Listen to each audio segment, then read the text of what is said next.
یہ بہت پرانے زمانے کی بات ہے۔ ایک گاؤں میں ایک کسان رہتا تھا۔ اس کے پاس ایک گدھا تھا جو بہت محنتی، فرمان بردار اور سیدھا سادہ جانور تھا۔ کسان کے تمام کام وہی گدھا کرتا تھا اور کبھی اس کے کسی حکم کی نافرمانی نہیں کرتا تھا۔ کسان اسے ہمیشہ کسی نہ کسی کام میں مصروف پاتا اور اس کی محنت دیکھ کر خوش ہوتا تھا۔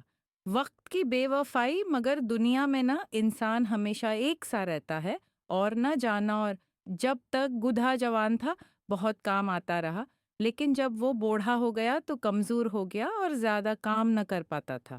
اب وہ کھیتوں میں بھی ٹھیک طرح کام نہیں کر سکتا تھا۔ یہ بات کسان کو بری لگنے لگی۔ کچھ دن صبر کرنے کے بعد کسان نے دل میں سوچ لیا کہ اب اس گدھے کو پالنے کا کوئی فائدہ نہیں۔ اس نے فیصلہ کر لیا کہ اسے مار دے گا اور اس کی جگہ نیا طاقتور گدھا خرید لے گا۔ اس نے یہ بھی نہ سوچا کہ یہی گدھا جوانی میں اس کے لیے دن رات محنت کرتا رہا تھا۔ ظالمانہ فیصلہ۔ ایک دن کسان اپنے دوست سے کہنے لگا، میں اس گدھے سے تنگ آ چکا ہوں، بس کھاتا ہے اور پڑا رہتا ہے، کسی کام کا نہیں رہا۔ دل چاہتا ہے اسے مار ڈالوں اور نیا گدھا لے آؤں۔ بدقسمتی سے گدھے نے یہ سب باتیں سن لی۔ اس نے دل میں سوچا، اگر میں یہاں رہا تو ایک دن یہ مجھے مار دے گا، بہتر ہے کہ جان بچا کر یہاں سے بھاگ جاؤں۔ جنگل کی طرف سفر۔ چنانچہ ایک دن گدھا چپکے سے کھیت چھوڑ کر جنگل کی طرف چل پڑا۔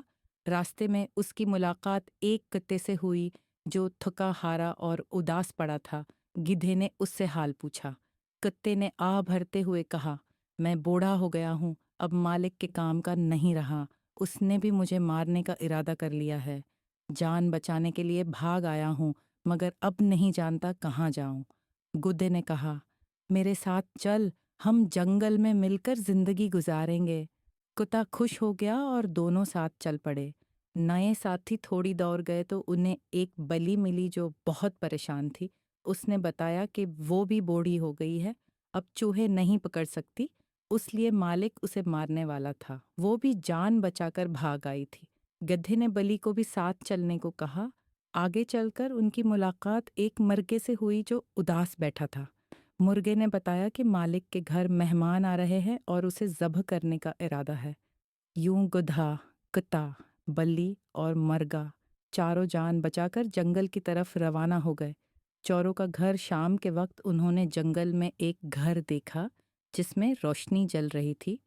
مرغا بولا، چلو فنجال حلال بنی کسلیو کیسکیو میں اوے کیوں کا بلا را را دا را ما میں ہاں کہ کو کہ ہو کہ انے کالا رہو کہ نہ ٹکنا کو یا کیو کا تگو ساکون من کا دن فمن ین کا دکی تندیری کن سکائی علم دے کی ہنا خدینے شو بدلو موندا ہاں کو کوکت کرے کن کے ہو رین کے ہو ان کن کے ہو رسپن پم کم ہمکا کہ متن سے انتن نو کنتے نو من تم کا کرے تم کا کن ماندے دیسو گابے کے کو کخ کو اخو ادے مندی اننن کم کی دے کرے گے انن کے خاکری فرق قانن تاہو کخیا نالن دیکھتے ہیں، شاید یہاں ہمیں بہتر جگہ اور کھانا مل جائے۔ جب انہوں نے جھانک کر دیکھا تو اندر چن چور بیٹھے کھانا کھا رہے تھے۔ چاروں نے مل کر ایک ترکیب سوچی۔ اتحاد کی طاقت۔ گدھا کھڑا ہوا، اس پر کتا چڑھا، کتے پر بلی اور بلی پر مرغا۔ پھر چاروں نے مل کر زور زور سے آوازیں نکالیں۔ گدھے کے ڈھینچوں، کتے کے بھونکنے، بلی کے میاؤں اور مرغے کی بانگ سے ایسی خوفناک آواز پیدا ہوئی کہ چور گھبرا گئے۔ انہوں نے سمجھا کہ کوئی جن یا بھوت آ گیا ہے۔ خوف کے مارے سب کچھ چھوڑ کر بھاگ گئے۔ انجام، چاروں دوستوں نے خوب پیٹ بھر کر کھانا کھایا اور وہیں آرام کرنے لگے۔ رات کے وقت چور واپس آئے، مگر ایک ایک کر کے سب کو جانوروں سے مار پڑی۔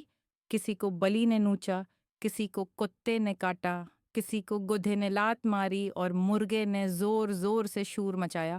آخرکار چوروں نے فیصلہ کر لیا کہ یہ جگہ بھوتوں کی ہے اور دوبارہ کبھی یہاں نہیں آئیں گے۔ یوں چاروں جانور اس گھر میں سکون سے رہنے لگے۔ سبق: جو لوگ کام کے وقت وفاداری کو بھول جاتے ہیں وہ آخرکار نقصان اٹھاتے ہیں۔ عقل، اتحاد اور ہمت سے بڑی مشکل پر قابو پایا جا سکتا ہے۔ بوڑھوں اور کمزوروں کے ساتھ ظلم نہیں کرنا چاہیے کیونکہ وقت سب پر آتا ہے۔